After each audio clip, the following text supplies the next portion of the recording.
Halo semuanya, selamat datang kembali di channel YouTube-nya Ada Matematika. Nah, pada video kali ini kita masih akan belajar tentang konsep dasar dari kalkulus ya. Nah, jadi setelah kemarin kita belajar tentang sistem bilangan real, tentang bilangan rasional, pada video kali ini kita akan mulai masuk ke konsep partidaksamaan. Nah, namun sebelum kita masuk ke partidaksamaan, terlebih dahulu kita kenalan dulu nih terkait notasi selang yang biasanya akan digunakan untuk pembelajaran kalkulus kedepannya nanti. Gitu. Nah,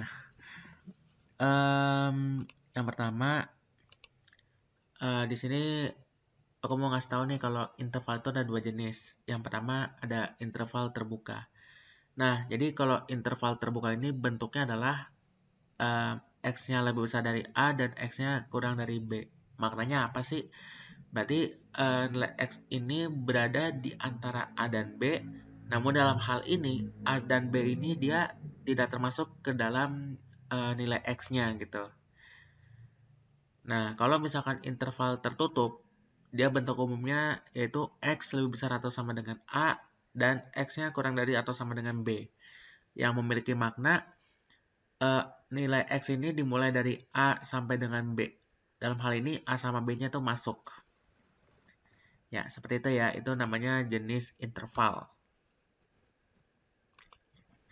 Nah, sekarang kita akan kenalan nih dengan bentuk-bentuk interval sama notasi intervalnya gitu. Nah, bentuk pertama ini sebenarnya kan kita masih membahas tentang interval terbuka ya. Yaitu X-nya itu lebih besar dari A dan X-nya itu kurang dari B. Di mana notasi intervalnya adalah A, B. Nah, kalau misalkan interval terbuka, dia itu menggunakan kurung biasa seperti ini ya gitu.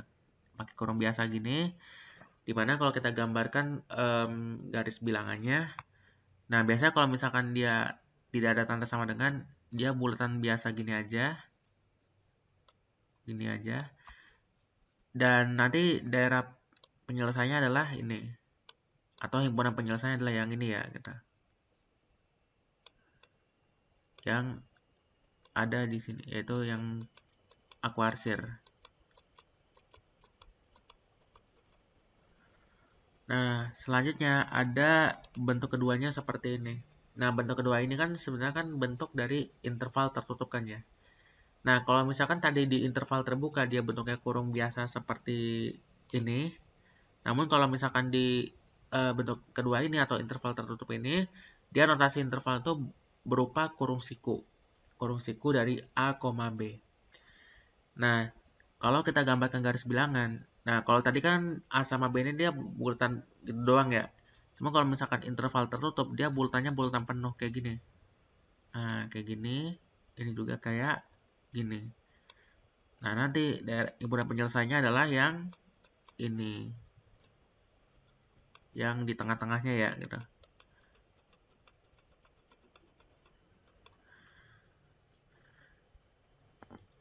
Nah, habis ini ada bentuk ketiga. Nah, tadi kalau misalkan bentuk pertama dan kedua ini dia ya masing-masing adalah interval terbuka dan interval tertutup. Maka nanti di bentuk ketiga, dia ini adalah campuran dari keduanya. Dimana untuk yang A-nya ini dia bentuknya adalah sama dengannya, kalau yang B ini dia tidak ada sama dengannya. Ya, sehingga secara otomatis nanti notasi intervalnya adalah A, B. A-nya ada kurung siku, B-nya tetap kurung biasa. Maknanya apa? Berarti dalam hal ini, A ini masuk ke dalam nilai X-nya, namun B-nya tidak masuk ke dalam nilai X. Tapi nilai di tengah-tengahnya itu udah dipastikan masuk. Nah, kalau gitu garis bilangannya gimana nih? Nah, kalau kayak gitu, garis bilangannya adalah yang A-nya ini adalah bulatan penuh ya gitu. Karena kan dia interval tertutup.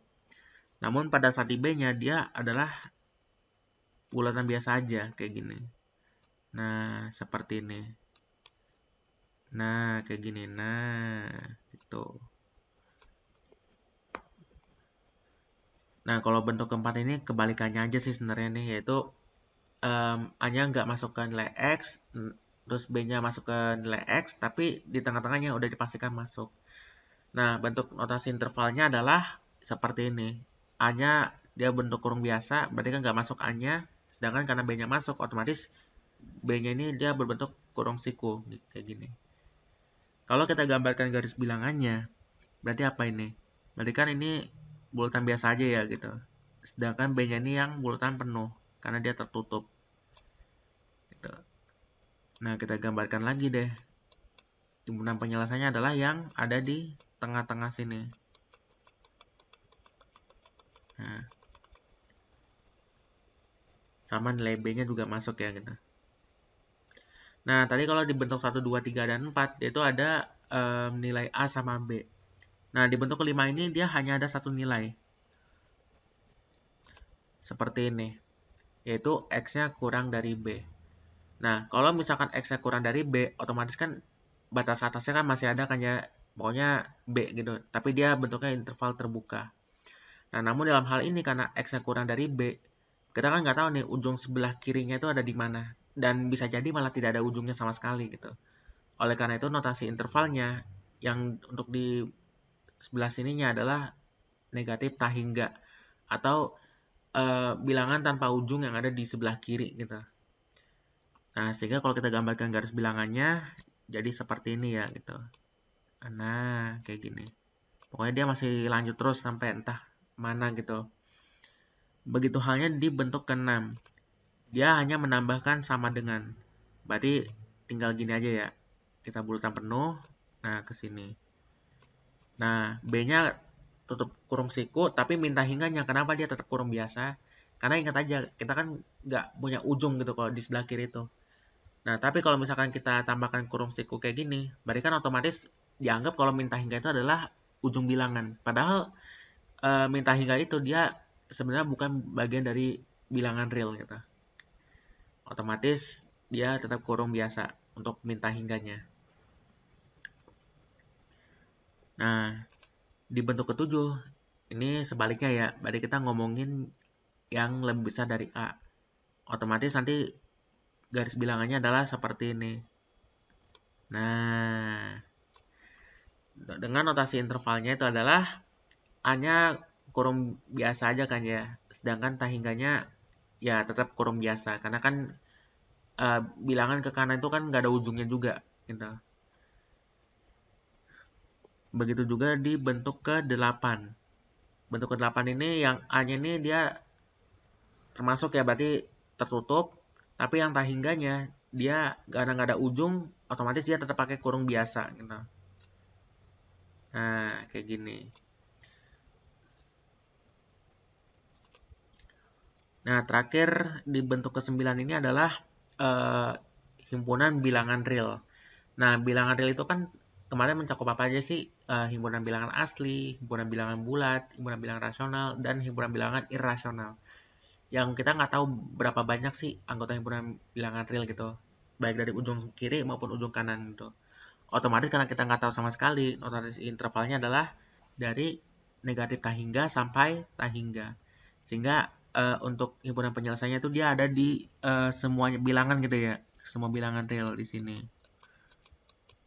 Di semua bilangan real sini. Ya, jadi itulah bentuk-bentuk interval yang terdapat pada